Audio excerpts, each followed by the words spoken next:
Buenas tardes y eh, bienvenidos a este primer webinar que organizamos desde la Asociación de Medios de Información en el año 2021. Yo soy Ramón Alonso, soy el director general de la asociación. Ya veníamos a lo largo del año 2020, especialmente a partir de la pandemia, organizando encuentros especializados a través de Internet, y aprovechamos que el éxito que tuvieron aquellas sesiones para poder continuar este año con una nueva programación. Antes de nada, quiero dar las gracias a José Suárez de Lezo, que está entre nosotros, por el apoyo que nos brinda siempre en la coordinación de estos webinars, y presentar brevemente este primero de 2021 que ha despertado bastante interés. De hecho, bueno, hay más de 300 personas registradas para asistir a este primer encuentro, en el que hablaremos sobre la transformación de las redacciones, sobre los nuevos perfiles y los nuevos retos que en parte provienen de esa aceleración que ha venido acompañada de la pandemia y de los nuevos usos o de la aceleración del uso de la información en Internet. Siempre intentamos que los talleres que vamos desarrollando a lo largo de cada uno de los meses sean talleres atractivos. Iremos explorando nuevas áreas en los próximos. Probablemente el próximo hablará sobre más áreas de experimentación, pero hoy queríamos centrarnos más en los perfiles y en cómo trabajar las acciones. Hay aquí un punto en este cambio profundo de las dinámicas de trabajo dentro de las redacciones bueno, un ejemplo que quería poner, y es en el caso del Washington Post. Martin Baron, su director, va a dejar la plaza, y entonces estaban haciendo un debate sobre cuál debía ser el perfil que debía tener la persona que le sustituyera. Y es curioso porque hubo varias fuentes, entre ellas Reuters Institute, que hicieron, bueno, dibujaron un poco el perfil de cómo debía ser una persona que liderara un medio en esta nueva era en la que, lógicamente, la parte digital y de innovación y de nuevas redacciones se ha impuesto. Y entonces, entre otras cosas, se decía, bueno, tiene que haber tenido experiencia en el área digital, tiene que conocer bien y haber implementado estrategias, tiene que conocer y saber analizar datos de audiencia, saber desarrollar productos, saber de tecnología. Lógicamente, si va a ser director de un medio, tiene que saber hacer buenos productos periodísticos y además tener capacidad de liderazgo. Todas estas condiciones, todas unidas, pues son muy complejas de encontrar. No estamos hablando de cómo debe ser el líder, pero sí por qué el líder de esta nueva era debe tener un perfil más especializado y debe estar más abierto a poder coordinar las diferentes áreas de una nueva redacción, con nuevos perfiles, como decimos, nuevos roles y también nuevos hábitos. Hoy nos acompaña para hablar de ello. Tenemos la suerte de contar con nosotros con Borja Echevarría, que es el director adjunto del País, y también con Fernando Belzunce, que es el director general editorial de Vocento. Por presentarles brevemente, aunque ambos son muy conocidos, especialmente en el sector, y como digo, en este webinar tenemos la oportunidad de contar con pues yo diría que más de un centenar de medios, con lo que serán muy conocidos. Borja ha estado liderando equipos y proyectos durante toda su carrera. Ha vivido el nacimiento y la expansión del área digital, ha sido fellow de la beca Nieman en la Universidad de Harvard, y ha estado liderando equipos en El Mundo, en Soy2, en el País o en Univisión. Solo en Univisión, bajo su dirección, logró varios reconocimientos, como 3 premios Ortega y Gasset, el Rey de España, el Robert Fitzgerald Kennedy Award y el Hillman Prize, entre otros, con lo que tiene un perfil muy avanzado, conoce muy bien todas las dinámicas que están alrededor del mundo digital y de sus redacciones en los periódicos, y creemos que nos puede aportar un punto de vista muy interesante, especialmente desde el área de los medios más nacionales. En la parte de, aunque está ABC dentro de Vocento, en la parte de Vocento tiene un peso también muy importante los medios regionales, y para eso Fernando Belzunce, que como digo es el director general editorial del grupo, es una persona clave que nos puede dar muy buenas pautas. Fernando ha liderado proyectos como El Correo, Colpisa o Redacción Central de Vocento, ha sido director de innovación de Vocento también, y ha liderado previamente el área editorial de los medios regionales. Por lo tanto, tiene un conocimiento profundo y muy adecuado de de ese área. Así que con estos dos perfiles, con la colaboración de José y su moderación y con la esperanza de que sea una charla muy dinámica y muy amena, no puedo hacer nada más que agradeceros vuestra presencia y ya le cedo la palabra a José para que pueda continuar con el webinar. Bueno, muchas gracias, Ramón, y muchas gracias también a Borja y Fernando por vuestra presencia. Bueno, para arrancar, un diagnóstico de la situación, un breve diagnóstico de la situación actual. ¿Cómo estáis viviendo la transformación, comentábamos antes, acelerada, aunque suena tópico, de las redacciones? ¿Cómo estáis viviendo este cambio? Borja. Arranco yo. Pues el arranque de año es como yo siento una intensidad como no lo recordaba hace muchísimos años, y sobre todo una intensidad no tanto periodística, que llevamos todo el año igual, aunque a veces me escucho y digo, Borja, llevas diciendo 20 años, qué año más intenso periodístico, ¿no? O sea, siempre pasa algo, pero siento que estamos viendo un momento muy especial, como un vértigo de cambio, como una constatación de esto que llevamos hablando, pues te diría, pues sí, 15 años, probablemente desde la crisis de 2008, la crisis económica de 2008, la ruptura del modelo publicitario, el comienzo de la caída de los periódicos, especialmente de los medios de papel, etcétera, y toda esta transformación digital en la que todos estamos involucrados desde hace muchísimos años. Las sensaciones de vértigo de haber llegado a ese momento de ahora o nunca, ¿no? De que estás en un precipicio y haces el cambio ya o no hay más oportunidad. Y esa sensación a la que nos ha empujado la combinación de la pandemia y la transformación casi casual, en el caso de los medios españoles, del modelo de negocio, a la que hemos llegado muy tarde respecto a la industria. El caso de Vocento es un poco distinto porque en el mundo de la prensa local ellos se involucraron antes en los modelos de suscripción, pero ha sido una tormenta perfecta para muchos de nosotros. Y solo quiero poner el ejemplo del país. La pandemia arranca, sobre todo en países como España, en el mes de marzo, hace ahora prácticamente un año, y el país tenía previsto lanzar el 1 de marzo su modelo de suscripción en el que llevaba trabajando varios años. Tuvimos que retrasarlo o decidimos retrasarlo precisamente por la pandemia, lanzamos en el mes de mayo y hemos lanzado un modelo de pago en un momento de cambio acelerado de las costumbres de los lectores, de kioscos cerrados, de gente que no podía salir de sus casas, con toda la redacción, y no solo la redacción, la parte del negocio de la compañía, la parte estratégica, la parte de tecnología, la parte de producto, todos trabajando en casa e implementando un nuevo modelo de negocio con las complejidades que eso tiene. Entonces, verte en una situación periodística tan compleja, con ese momento acelerado de cómo se derrumba, y se derrumba literalmente el viejo modelo de negocio y empiezan a hacer el nuevo modelo de negocio basado en las suscripciones, pues genera un vértigo descomunal. Y al mismo tiempo, para los que nos interesa y nos gusta y somos proclives al cambio, para los que llevamos esperando tanto tiempo, que si no cambiábamos o no cambiaba la gente, que hubiera algo que nos empujara obligatoriamente a ese camino.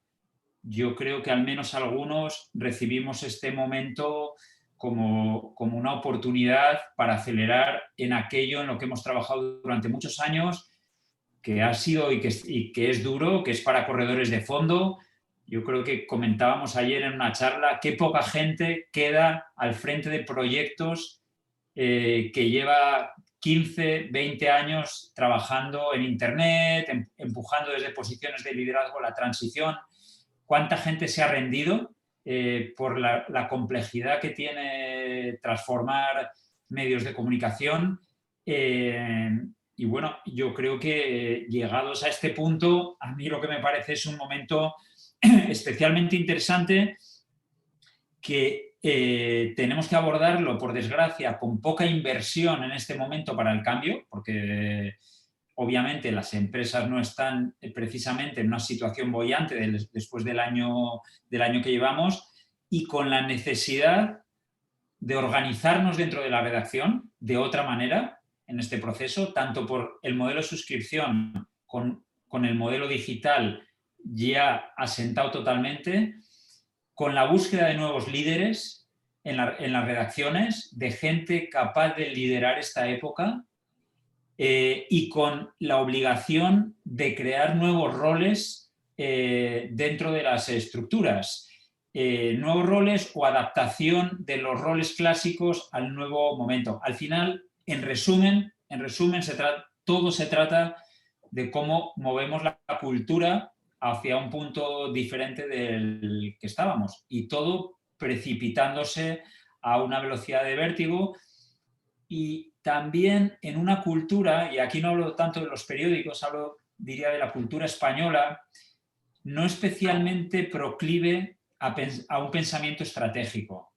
Creo, ¿no? Y también con algo de experiencia de haber trabajado en otros mercados, creo que en España se impone mucho una cultura tacticista y que cuesta pensar en los proyectos a 5 años vista, que cuesta levantar la cabeza del día a día, que cuesta crear organizaciones con perfiles estratégicos, que en muchas organizaciones no se entiende cuando alguien está trabajando en lo que se denomina la estrategia, porque no le ves producir cada día y estar en esa especie de rueda de hámster.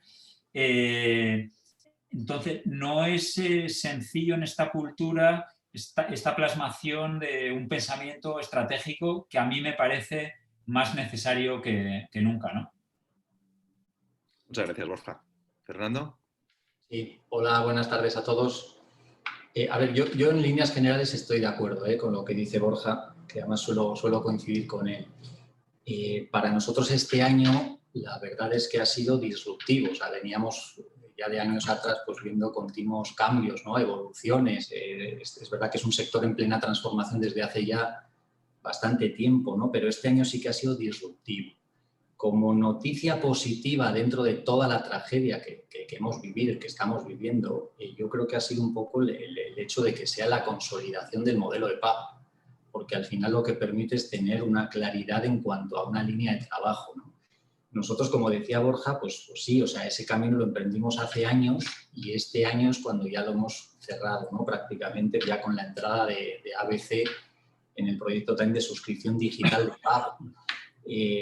¿Qué hicimos con la entrada del modelo de pago? Y no tienen tanto que ver con el modelo de negocio, sino un poco con la excusa que nos brindaba los cambios, ¿no? Al final, nosotros veíamos con claridad que había que dar un giro total hacia toda lo que es una transformación digital con mucha ambición. Y bueno, esto lo quería contar por si sirve al final como aprendizaje o si le viene bien a alguien que trabaja en periódicos, ¿no? Pero nosotros nos planteamos un reto bastante ambicioso hace años que hemos ido trasladando a las diferentes organizaciones periodísticas de la casa, y a medida que íbamos lanzando el proyecto de pago lo íbamos aterrizando acompañado de una transformación total de la organización. ¿En qué consistía esto? Pues bueno, al final hemos utilizado eso como excusa para empujar el cambio, ¿no? Adelantar todos los procesos y todos los flujos de trabajo, trabajar de manera distinta, ¿no? Al final, pues décadas de rutinas asentadas con una mirada tardía, mirando un poco a la rotativa, ¿no? Con esa cultura impresa tan impregnada en nuestras organizaciones, y al final lo que hicimos aquí es un trabajo en común con todos los periódicos de grupo, ¿no? Con gente interesante, haciendo grupos de debate y trabajo y tal, como solemos compartir los proyectos. Y bueno, hicimos un análisis concienzudo que al final sobre los contenidos, y mostraba que el 70-80% de los contenidos del periódico se podían cerrar antes de las 7 de la tarde, ¿no? Y sin embargo, a partir de las 7 de la tarde, incluso a las 9 de la noche, veías que el 70-80% de la redacción seguía estando en la redacción, ¿no? Y veíamos que eso era completamente negativo. no, quizás no estaban en otros momentos más importantes para la web, quizás los ritmos no eran los más adecuados, quizás la atención no era la debida, se percibían muchas carencias en el desarrollo digital de los contenidos, ¿no? Entonces planteamos esa reorganización total de las redacciones que ha ido faseado y que hemos tratado de implantar en los diferentes periódicos, ¿no? En unos con mayor éxito que en otros, también depende de las culturas, de las personas y de los procesos, ¿no?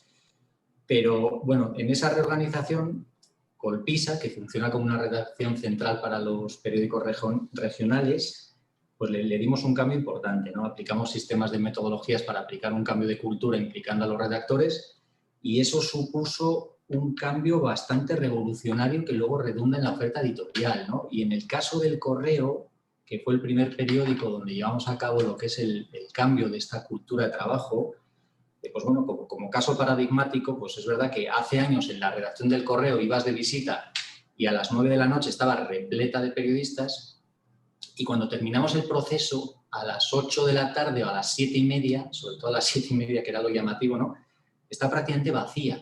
De hecho, a las 7 de la tarde es cuando se empieza a vaciar completamente la redacción, ¿no? Y queda un área muy potente de cierre y continuidad y básicamente deportes. Wow. Entonces eso, al final, ¿qué ha supuesto? ¿Qué objetivos nos marcábamos aquí? Pues la transformación digital completa, que todavía falta y hay que seguir evolucionando y hay que seguir trabajándolo. Yo creo que cada año va a ser más cosas, ¿no? Más cambios. Pero esa revolución en el ritmo y en los flujos de trabajo, ¿no? Nos planteábamos también romper con cierta cultura del presencialismo que se queda muy presente en las redacciones, ¿no? O sea, no se premia a la gente que está muchas horas en el periódico, sino que incluso ya penaliza, ¿no? O sea, lo que se premia es la eficacia, la intensidad, la calidad del trabajo, la agilidad, la resolución, ¿no? Los ritmos. Y el presencialismo, desde luego, ya no representa un esfuerzo o la entrega o la dedicación, ¿no?, sino que evidencia en el fondo una mala organización de las cosas, ¿no?, del redactor y probablemente de su jefe, ¿no?, del coordinador de contenidos. Y luego también aquí buscábamos un objetivo, en cierto modo, de conciliación, o sea, de que el periódico pues pudiera crear ciertas pautas, ciertos mecanismos para hacerlo mucho más atractivo a nivel de organización.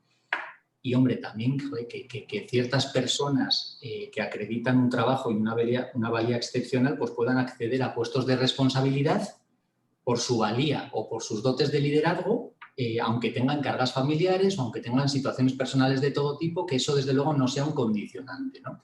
Y luego esto tiene pues una serie de derivadas pues muy, muy interesantes para en lo que es el acceso a puestos de responsabilidad, etcétera, ¿no? Y esto, pues es verdad que es un proceso largo, a ver, es un proceso más que largo, yo diría que muy intenso, porque luego es corto y luego lo que hay que hacer es sujetarlo y profundizar en ello, ¿no? Y ahora en ABC, por ejemplo, pues se han implantado una serie de cambios y el director quiere llevar a ABC a una organización muchísimo más moderna y mucho más rupturista todavía. O sea, las ideas que tiene Julián Quirós para la redacción son realmente muy potentes, ¿no? Y a ver si somos capaces de llevar a cabo esa organización y aterrizarlo bien, ¿no? Y en ese sentido, cuando comentábamos lo del liderazgo antes, ¿no?, lo de las cualidades que comentabas, ¿no?, Ramón, Alonso, en la introducción, ¿no?, cuando has dicho lo del que el liderazgo ahora en las redacciones como que implicaba perfiles digitales y un conocimiento de analítica y un conocimiento de ciertas cosas, yo ahí quizás, fíjate que creo que sí que implica una visión muy amplia del negocio, de la transformación, del momento en el que estamos, pero creo que, no sé, y lo digo con prudencia, así como Borja y yo probablemente tengamos un perfil bastante digital o con un recorrido muy, muy digital, ¿no?, nosotros tenemos algunos directores en algunos periódicos que quizás no tienen ese perfil digital, pero que son líderes natos y son líderes absolutamente indispensables en el momento en el que estamos, quizás no tanto por conocimiento específico de áreas digitales, sino por cómo logran convencer e implicar a la gente que realmente tiene esos conocimientos y llevarles a todos a un rumbo común, ¿no? Y cómo con esa visión amplia y logrando convencer, implicar a toda la organización, cómo actúan de tractores porque muestran una credibilidad sin lugar a dudas, ¿no? Y en ese sentido hay directores que igual proceden de una cultura muy impresa, pero que se dejan aconsejar, guiar, y que son las personas absolutamente claves, ¿no? Yo creo que estamos en un momento en el que es necesario, desde luego, que un periodista, un director de periódico, sin duda, que tenga la credibilidad de toda la redacción, o sea, que merezca el respeto no solo por su criterio periodístico, que eso es indispensable, sino también por el rumbo que quiere marcar a la organización y por el convencimiento que tiene sobre la organización, ¿no?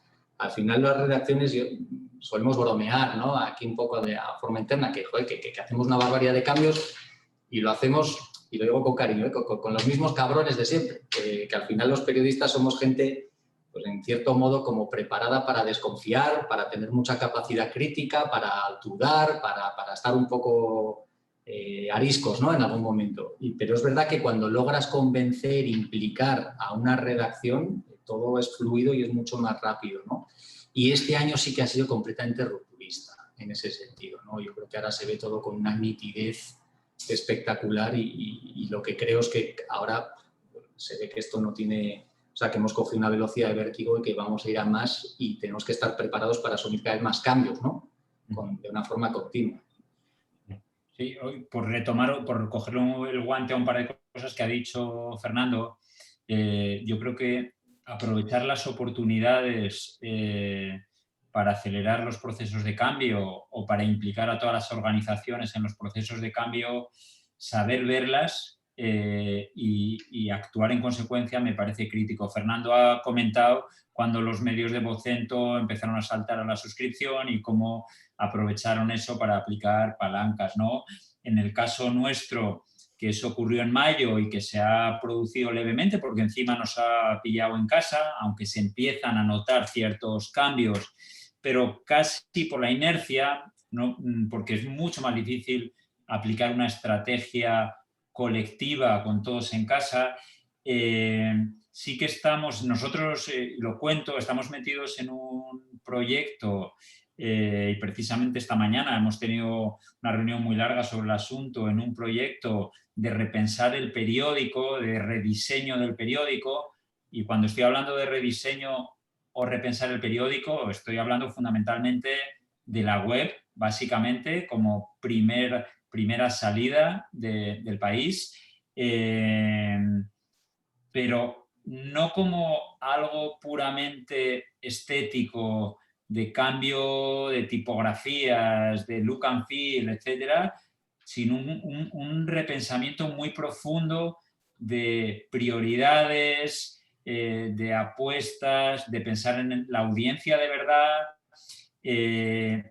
y creemos que esto nos va a ayudar mucho como palanca de cambio en los próximos meses, porque te lleva a repensar cosas como la producción.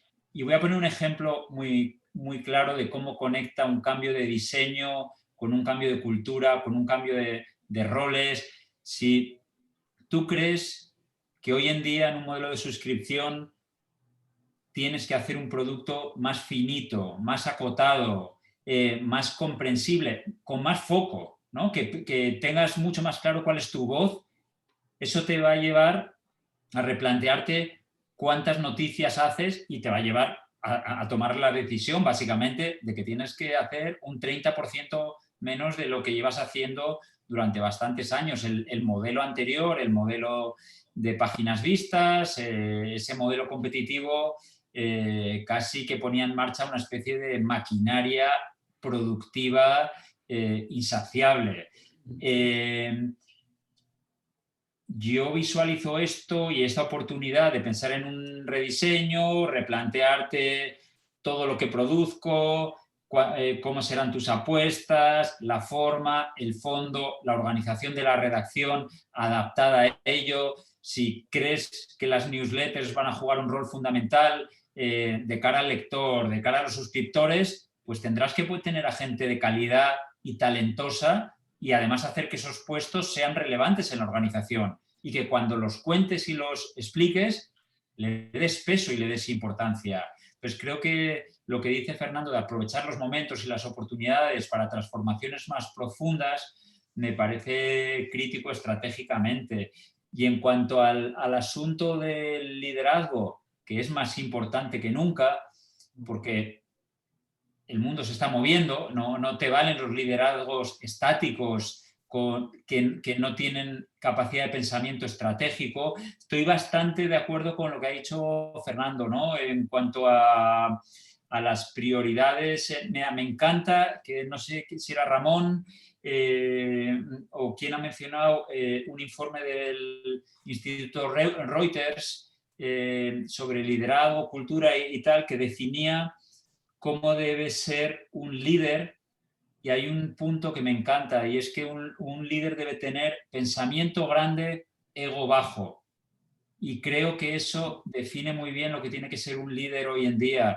Tiene que pensar grande, tiene que pensar estratégico, por supuesto, tiene que tener empatía y capacidad de arrastre en la redacción, capacidad de ilusionar y de influir, de explicar y de comunicar. Y tiene que tener esa visión que vaya más allá del día a día.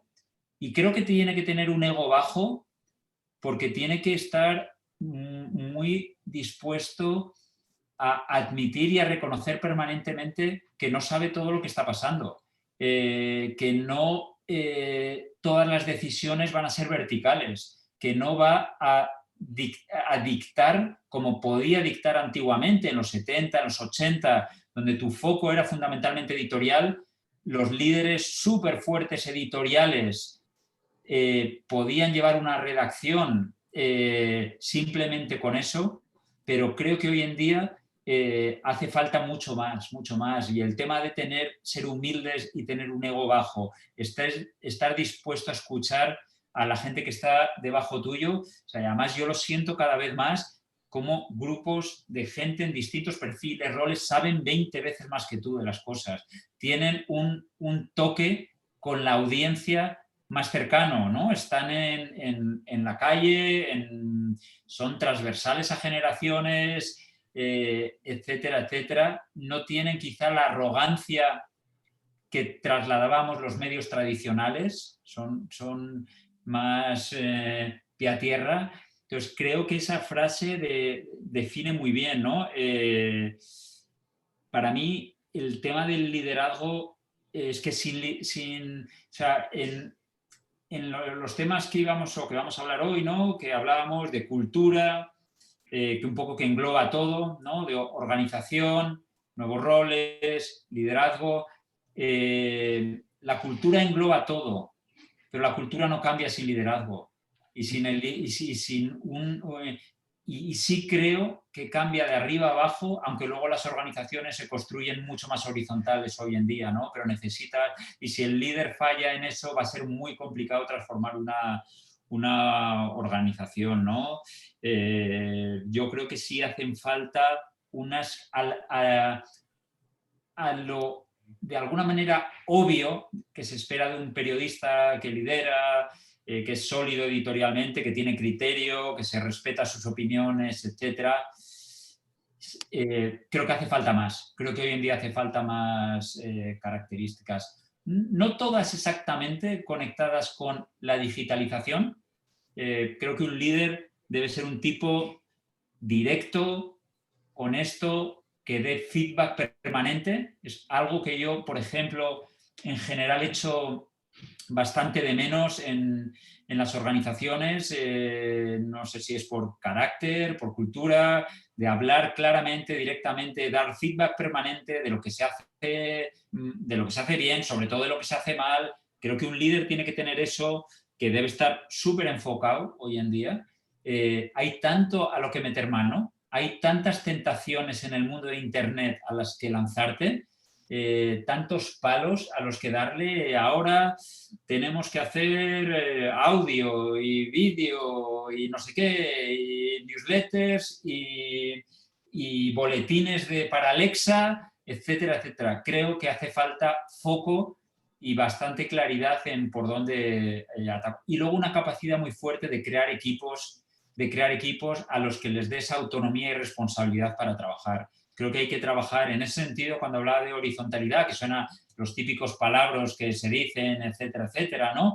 Creo que tienes que tener la visión de construir equipos con talento y esos equipos con liderazgo a los que les des responsabilidades en proyectos y que sean capaces de sacar adelante por sí mismo proyectos sin que tengas que estar siempre encima, ¿no? Pero bueno, creo que la lista de las cualidades... Bueno, y hay una cualidad que me encanta, que leía no hace mucho, creo que era, no sé si era Russ Bridger o el propio Marty Baron, que decía: necesitamos gente optimista.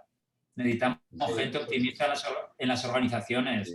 Sin duda en los liderazgos, pero en todas partes. O sea, esta carrera es tan de fondo, tan agotadora. O sea, además de ser un resistente, creo que tienes que ser un optimista persistente, ¿no? No, eso es importante. Eso lo decía Marty Baron en la entrevista que le hacíais en El País hace una semana, ¿no? Más o menos, con lo de la retirada. Sí, sí, sí. Y no, yo estoy muy de acuerdo, ¿eh? O sea, estoy muy de acuerdo. Y luego fíjate que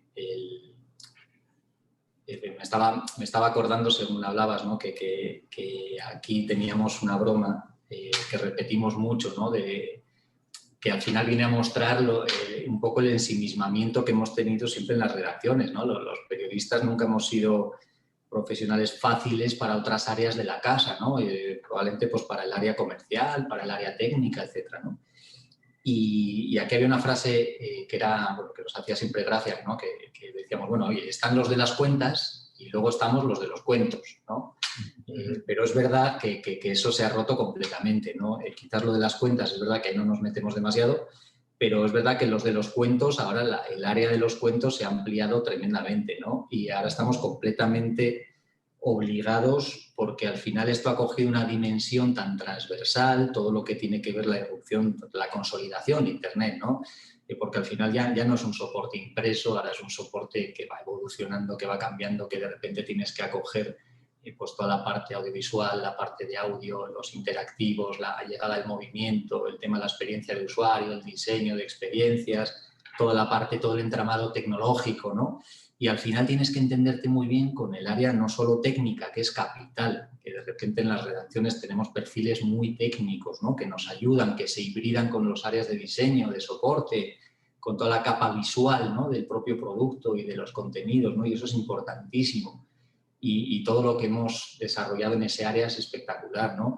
Las relaciones con el área técnica, que son estratégicas, pero también con el área comercial, también con el área de marketing, para comprender mucho mejor, sobre todo el tema de la suscripción digital de pago, de los mecanismos, la analítica, lo que realmente funciona con nuestros usuarios, cómo responden nuestras audiencias ante lo que hacemos, ¿no? Y también con la parte de estrategia digital, un poco por marcar las relaciones con las plataformas, el cómo mostrar los contenidos hacia afuera.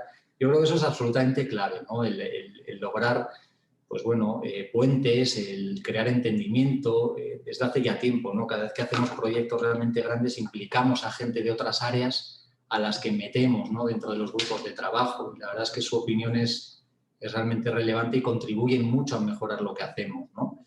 Y bueno, pues yo creo que es verdad que son tiempos, pues la verdad es que apasionantes, o sea, muy, muy fascinante, ¿no? Trabajar en todo esto. Y es verdad, como decía Borja, ¿no? Pues que tenemos una adaptación continua y hay que tener mucha humildad, porque hay que reconocer que hay muchísimas cosas pues que no sabemos, ¿no? Que no sabemos.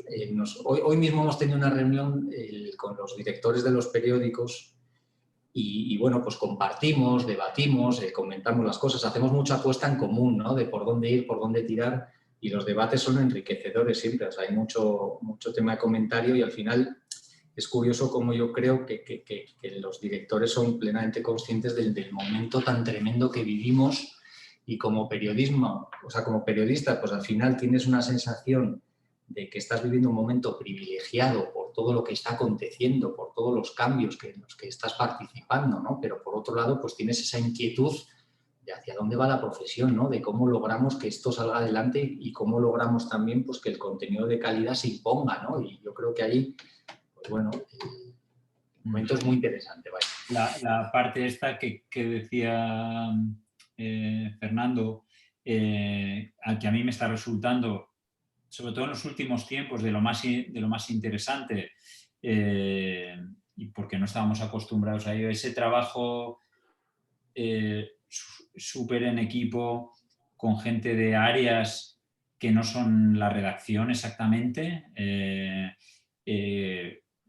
como decía Fernando, marketing, suscripciones, producto, tecnología, etcétera, y cómo se difuminan los silos en los que tanto nos gustaba vivir a los periodistas, ¿no? Con esos muros en la redacción, esto es la redacción, aquí nadie pasa, me da igual el negocio no me importa, eso es cosa de otros, la distribución es cosa de otros también, eso también se ha acabado, porque la distribución de nuestras noticias en Internet no es cosa de otros. Correcto. Entonces, eso que te lleva sobre todo a trabajar en equipo, que a mí personalmente me interesa mucho más que trabajar en silos aislados, porque normalmente salen cosas más brillantes de ahí cuando juntas a un periodista especializado en un tema, medio ambiente, por ejemplo, con un infógrafo con conocimientos digitales, con un científico de datos que es capaz de hacer análisis, con un tipo multimedia y con alguien que está pensando en cómo llevar lo que salga de ese experimento, cómo se lo llevas a las audiencias después. Cuando empiezas a meter en una misma sala a ese tipo de perfiles, la experiencia te dice que salen cosas mucho más brillantes que trabajar en cachitos y luego intentar pegar todo lo que sale de ahí. Ese es un cambio fundamental y es un cambio que tiene que ver mucho cuando hablamos esa idea de poner al lector en el centro, que también es un palabra un poco etéreo a veces. Básicamente al lector no le importa demasiado, creo yo, nuestra organización interna, que si nacional, internacional, economía, sociedad. Sociedad le preguntas a muchos lectores y no saben lo que es sociedad. Para unos sociedad es una cosa, para otros sociedad es otra cosa. Probablemente sea más tangible lo que es medio ambiente o lo que es educación. Y cuando te saltas esos silos y empiezas a mezclar a la gente por proyectos, por ideas, por temas, por apuestas. Bueno, nosotros personalmente, y supongo que en muchas redacciones, hemos vivido un experimento muy interesante con el coronavirus y cuando hemos empezado a aprovechar la fuerza que teníamos de periodistas especializados en ciencia, con periodistas especializados en salud, que estaban en secciones diferentes, con infógrafos, con el equipo de datos que tenemos, gente como Kiko Llaneras o Daniel Grasso, con el nuevo equipo de infografía, que es mucho más digital que el equipo que teníamos antes, etcétera, etcétera. De ahí es que han salido cosas absolutamente, y humildemente fantásticas, ¿no? en este año, ¿no? Entonces, bueno, yo creo que ese es un camino que tenemos que ir avanzando. José, te dejamos preguntar porque es que la conversación fluye también que no soy necesario para nada. No, dale. Sí quería preguntaros por los nuevos perfiles que estáis incorporando a vuestros equipos. Recientemente Vocento abrió una posición para director de audio y podcast que ha cubierto José Ángel Esteban. Y vosotros, Borja, esta misma semana habéis anunciado una serie de nombramientos, entre otros que Montse Domínguez asume también la responsabilidad de audio. De audio. A ver, nosotros estamos, y cuando hablaba antes del vértigo de cambios y tal, o sea, estamos en un momento un poco más intenso de la cuenta en cuanto a cambios, redefinición de roles, etcétera, ¿no? Ayer en el comité de dirección y Mónica Ceberio, que es un poco la responsable de la redacción en términos de organización, etcétera, decía, tengo unas ganas de hacer periodismo y de parar ya con el puzzle y yo creo que es que no vamos a parar con el puzzle en una larga temporada. Ojalá nos deje espacio para poder enfocarnos mucho más en lo que más nos gusta, ¿no? Pero creo que estamos obligados a acelerar cosas que debíamos haber hecho hace tiempo. Y aquí es donde se ve la presión del cambio urgente, ¿no? Mira, te voy a leer, es que me he apuntado aquí unos roles porque cuando lo empiezo a mirar digo, coño, no hacen más que salir roles diferentes, ¿no? Te voy a decir roles que están cambiando en la región. Y diría dos cosas, ¿eh? Hablaría de roles clásicos que deben adaptarse, ¿no? A ver, un periodista de investigación o un redactor especializado en el Congreso o lo que sea, no significa que porque haga ese trabajo no tiene que hacer nada y no tiene que adaptarse. O sea, hay muchos espacios en los que debe adaptarse en estos tiempos. Y luego ya están los puros roles nuevos. Por ejemplo, cosas que estamos haciendo en la redacción del País, ¿no? Mira, uno conecta con eso que hablaba al principio de la necesidad de que haya un pensamiento más estratégico. Por cierto, para incorporar estos roles en el momento que vivimos, en plena pandemia, con un momento económico complicado, solo te quedan dos caminos: o te hipotecas y te gastas lo que no tienes, o empiezas a adaptar tu redacción cambiando perfiles y roles con gente que ya tienes, porque no, lo más sencillo en este momento para adaptarnos sería contratar cada uno a, no sé, 30 personas para poder incorporar roles nuevos. Esa no es la realidad en la que estamos, ¿no? Con lo cual requiere una adaptación Mira, una de las cosas que estamos haciendo con algunos de los nuevos roles es abriéndolos a la redacción.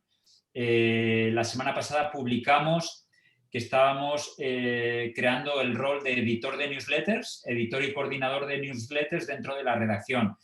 Como muchos sabéis, las newsletters, aparte de ser una vía más de entrada a nuestros contenidos o a nuestra marca, muchos ni te llegan a tu página, se consumen directamente dentro de las newsletters, pero también son una palanca de conversión y de fidelización con los lectores y con los suscriptores. Hay pocas cosas tan personales como el correo electrónico, que te llegue un mail desde un medio, desde el correo, firmado por el director del correo o por el redactor del Atleti o el que escribe de gastronomía. Eso es súper personal. Y cuando alguien lo recibe en el mail, se suscribe, o sea, ahí empiezas a cambiar las relaciones. Pues en nuestro caso, el otro día el director del periódico fue quien mandó un mail interno a la redacción. Estamos creando esta posición de editor y coordinador de newsletters. Creemos que es importante por esto, por esto, por esto, por esto y por esto. Entonces, ahí se confluyen varias cosas. El rol, lo creemos necesario. ¿Quién comunica el rol? ¿Quién le da peso e importancia a ese tipo de roles? La comunicación es fundamental en estos cambios, ¿no? ¿Cómo le da relevancia? Entonces, ese es uno de los roles nuevos que estamos creando. No significa que, a ver, el País tenía un montón de newsletters, creo que tiene 30 y tantos, que los hacían o las secciones o se hacían muy automáticamente, tirando de feeds, etcétera, etcétera, pero faltaba mimo, y creo que vamos a un modelo en todo en general donde tiene que estar muy cuidado cada cosa que hacemos. O sea, creo que ya no podemos renunciar, no debemos, quizá nunca debimos, pero ya no podemos de ninguna manera renunciar a unos niveles de calidad que ambicionen la excelencia. Y eso me vale para un newsletter, para un post en Instagram, para un artículo en el periódico o para cualquier cosa. Por eso tenemos en este cambio de roles que profesionalizar muchas de estas funciones. Una cosa que estamos haciendo, que me parece súper interesante en el País, hará pues, 2 meses antes de Navidad, creamos un pequeño equipo de estrategia en la redacción, que trabaja muy, muy cerca mío, 3 personas de la redacción,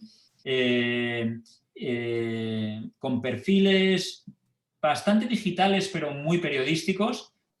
Una de esas personas es la responsable de audiencias del periódico, Laura, y hemos montado como un núcleo duro de estrategia dentro de la redacción que pretende estar pensando permanentemente en todo este tipo de cosas, cómo cambiamos la estrategia de newsletters, y muy transversal. En el fondo es un recurso que tiene toda la redacción al que recurrir si, por ejemplo, el redactor jefe de economía le está dando vueltas oye, me gustaría hacer un podcast diario de no sé qué. Oye, pues vamos a hacer un análisis, ¿tiene sentido, no tiene sentido, etcétera? Entonces, este pequeño equipo, y vamos a analizar datos, y vamos a mirar qué oportunidades hay, etcétera.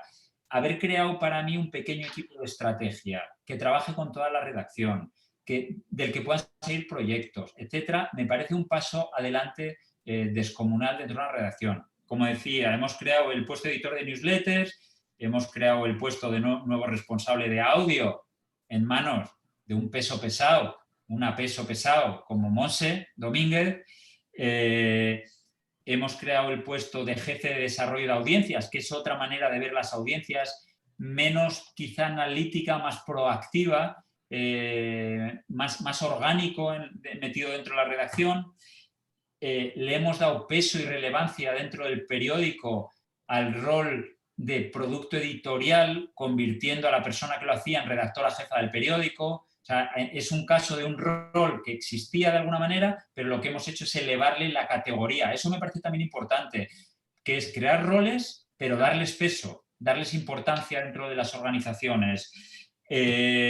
Todo el equipo de infografía, data, giró totalmente hace un año en el país hacia perfiles digitales. La infografía del país es digital fundamentalmente y de vez en cuando aterriza en el papel. Pero ahí hay un giro no tibio, sino un giro radical desde hace tiempo.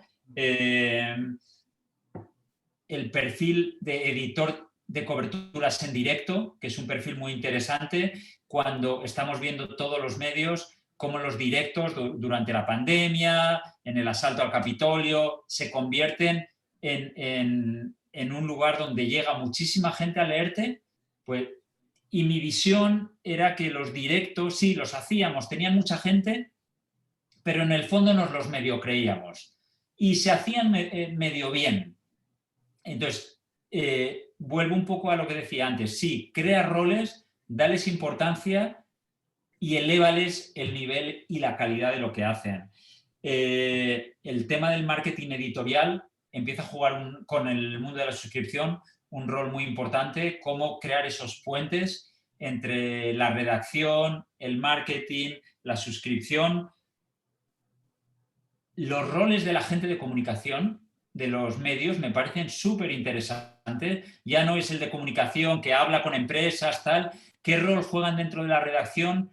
El jefe de comunicación, que muchas veces se convierte en un facilitador o que sabe los proyectos que están en marcha y ayuda a venderlos bien hacia afuera, a llevarlos a los lectores, a responder a los suscriptores. O sea, cambian esos roles. Y luego todo el tema de la data, claro.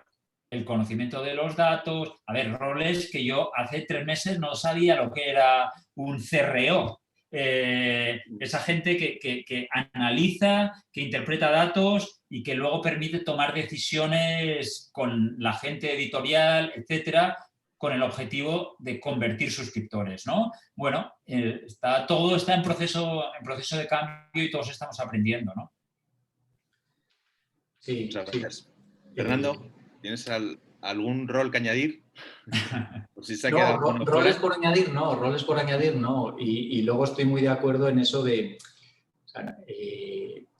los perfiles que no tienes, que no puedes cubrir y que no puedes formar, es verdad que incorporas de fuera, ¿no? En nuestro caso, por ejemplo, ahora que comentabas lo del director de audio y podcast, nosotros estábamos haciendo podcast en unos cuantos periódicos, ¿no? Lo que hemos incorporado es a una persona que a nosotros al final, sin tener la cultura de radio asentada en la casa y sin tener ese conocimiento, lo que hemos incorporado es una persona a mi equipo que es un gran especialista en el formato y que tiene una trayectoria muy, muy consolidada, y la idea con él es que impregne, ¿no?, todo ese conocimiento, trazar una estrategia, formar a gente y mejorar el producto, ¿no? Pero siempre de la mano de los periódicos, siempre de la mano de los periódicos. Y al final aquí los directores pues tienen un rol muy especial, ¿no? Y tienen una autonomía total, y para nosotros la figura de los directores es absolutamente esencial, ¿no? Es sacrosanta. Y en este sentido, pues esta persona, José Ángel Esteban, pues tiene un papel clave en la medida en la que él sepa también integrarse con estos equipos, facilitarles el trabajo, ayudarles y luego crear una cultura de trabajo en torno al formato y que eso vaya creciendo, ¿no? Luego, que cada periódico tenga que incorporar a alguien en el formato, no depende de qué perfiles tengan ellos dentro, ¿no? En algún periódico tenemos gente que venía de la radio, que tenía experiencia en podcast, y hay algunos productos que se han hecho realmente muy bien, y en otras redacciones pues tenemos otras carencias, ¿no? Eso, ¿por qué lo cuento? Pues porque lo que nos sucede es que en muchas áreas, por ejemplo, el tema de los newsletters, estoy completamente de acuerdo con Borja en la importancia que tienen, ¿no? Y cómo contribuyen en todo el tema de la estrategia de la suscripción digital. O sea, los newsletters son unos productos que funcionan realmente bien, sobre todo si se hacen muy bien, ¿vale? Y ahí sí es verdad que tenemos periodistas en las redacciones muy potentes con una gran relevancia, ¿no? Es el caso de Manu Arroyo, subdirector del Correo, que es el que lleva el principal newsletter del periódico, ¿no? Y tiene una calidad extraordinaria, y eso sucede también en otros periódicos de grupo, ¿no? Eso se está haciendo bien y los perfiles los tenemos. Y luego, a ver, yo en cierto modo quiero decir, hay desarrolladores técnicos, programadores o algún perfil muy especializado que tienes que buscar, ¿no? Pero lo que hemos intentado hacer es tener una construcción un poco responsable del momento, ¿no? De las redacciones, de la reorganización, y tratar de incorporar gente muy interesante en áreas donde creíamos que tenía una formación, o sea, que creía que podía tener un recorrido importante, ¿no? Hemos dado mucha formación a nivel local en cada periódico y luego a nivel de grupo. Aquí todos los años organizamos 5 formaciones potentes, grandes, donde convocamos a perfiles especializados, los reunimos, los tenemos aquí varios días en Madrid, van a cenar, crean grupos de WhatsApp, comparten conocimiento, hacen grupo, traemos a expertos en la materia y hacemos formaciones para gente de vídeo, para gente de SEO, para gente de redes sociales, para jefes de web, portadistas más bien, para escribidores, que es como llamamos a la gente joven que consideramos que tienen un especial talento para desarrollarse en el tema de narrativas, ¿no? Y explorar ahí fuentes. También para subdirectores con temas de organización, ¿no? Pensando en planes a medio plazo y, bueno, con diferentes visiones, ¿no? Y ahí hay una formación también que este año inauguraremos, que es con el tema de los podcasts, ¿no? Que es clave y la haremos muy intensa en diferentes formatos, ¿no? Y en ese sentido, todos los años, desde hace ya, pues ya no recuerdo, hacemos formación para diseñadores infógrafos, ¿no? Con infógrafos tenemos una deuda pendiente, hemos hecho cosas, pero hay todo un camino por recorrer, ¿no? Y yo creo que el país lo está haciendo realmente bien. Hay cosas espectaculares en el país. Y nosotros hemos hecho algunas cosas buenas, creemos que tenemos margen para hacer, porque además tenemos gente con bastante talento, con mucho talento en ese área. En la parte de los diseñadores, sí estamos especialmente contentos porque hemos visto cómo diseñadores que teóricamente podían estar con un planteamiento como, no sé cómo llamarlo, pero diseñadores que venían del área editorial más clásica, de producto impreso, directores de arte crecidos en redacciones de producto impreso, son los que realmente han dado el salto, los que han cogido el liderazgo. Al final el diseño es un área de unas posibilidades tremendas y que implica mucha innovación y mucho potencial, ¿no? Y hemos dado con algunos perfiles muy interesantes, y a través de estas formaciones y sobre todo a través de unos proyectos por los cuales les liberamos de su trabajo. Yo recuerdo de desarrollar proyectos web muy potentes por los cuales liberamos durante 5 o 6 meses a algunos diseñadores de grupo que venían de una tradición más de papel, ¿no? Y una vez que hacíamos esos proyectos por los cuales ellos estaban completamente dedicados a hacer 6 meses un rediseño de una web del producto regional o la web de la revista Mujer Hoy o la web de tal proyecto, ¿no? Pues al final hemos ido haciendo crecer y ampliando la visión de algunos diseñadores, y ahora mismo tenemos algunos de ellos que son los responsables tanto del producto impreso como del producto digital, y tienen un conocimiento técnico y digital muy potente, ¿no? Y eso no es fácil, porque al final hay especialistas en las dos áreas. El tema digital es muy complejo, pero al final nosotros sí le damos importancia a que la capa visual tenga siempre un criterio editorial, ¿no? En cuanto a la importancia de las tipografías, a la ordenación del contenido, a cómo presentar las informaciones a los usuarios, incluso en toques de jerarquía editorial, ¿no? Y en algunos casos no nos valía tanto un diseñador digital puro y duro, sino bueno, nos han servido estos perfiles concretos, ¿no? Pero bueno, que es una anécdota, que solo la quería compartir pues porque tenemos cierto orgullo con estas personas y oye, pues... Muchas gracias, Fernando. Yo añadiría, nos habla mucho del tema de las redes sociales. Hay una noticia reciente, el Washington Post ha creado la figura del editor de Instagram.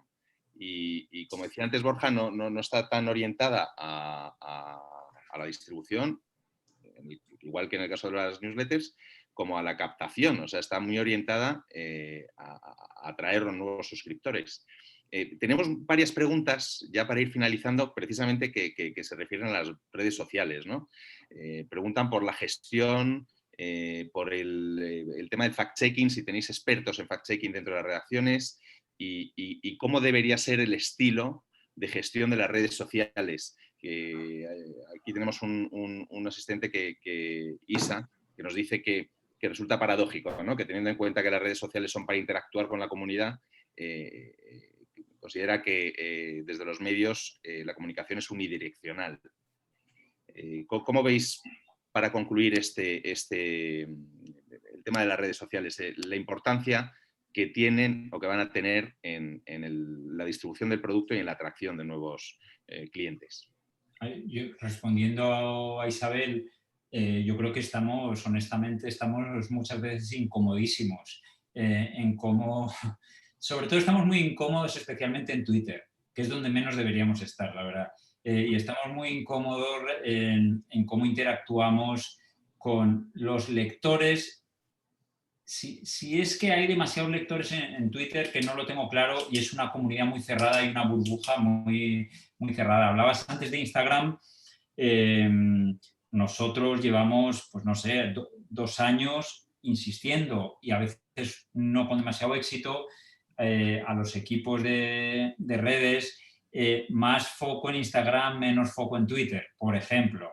Twitter nos da más dolores de cabeza que presencia de marca. Está súper polarizado, es difícil, ¿no? Por nuestra propia cultura nos cuesta interactuar de una manera natural con los lectores, muchas veces porque los lectores te interpelan o de una manera agresiva, o etcétera, etcétera, o incluso cuando no es agresiva, a veces la propia arrogancia nuestra nos puede llevar a reaccionar a la defensiva. Pero te diría que nos incomoda bastante, que tenemos mucho que aprender en cómo relacionarnos con los lectores, que insistiría en esa idea que hablábamos antes de humildad. Creo que hay que bajarle el tono, que incluso cuando te atacan y te interpelan atacándote, que nada funciona mejor que bajar el diapasón y contestar súper sosegado. Entonces, bueno, creo sinceramente que nuestra interacción con los lectores a través de las redes es todavía un desafío grande. Con el tema del fact-checking, pues creo que es cuestión de prioridades, ¿no? Al final somos los que somos en las redacciones. Hay tanta desinformación y tanta polarización que no puedes estar respondiendo, y creo que no es nuestro rol, además, andar respondiendo. Tienes que entender muy bien, salirte de esa burbuja y entender muy bien cuando algo de esa desinformación o de esa polarización realmente trasciende la burbuja y se convierte en algo de alcance sustancial, y en esos casos sí entrar, pero a mí ya yo lo hice en otra época, creé una unidad de fact-checking cuando trabajaba en Estados Unidos. Creo que sirvió para un tiempo como experimento.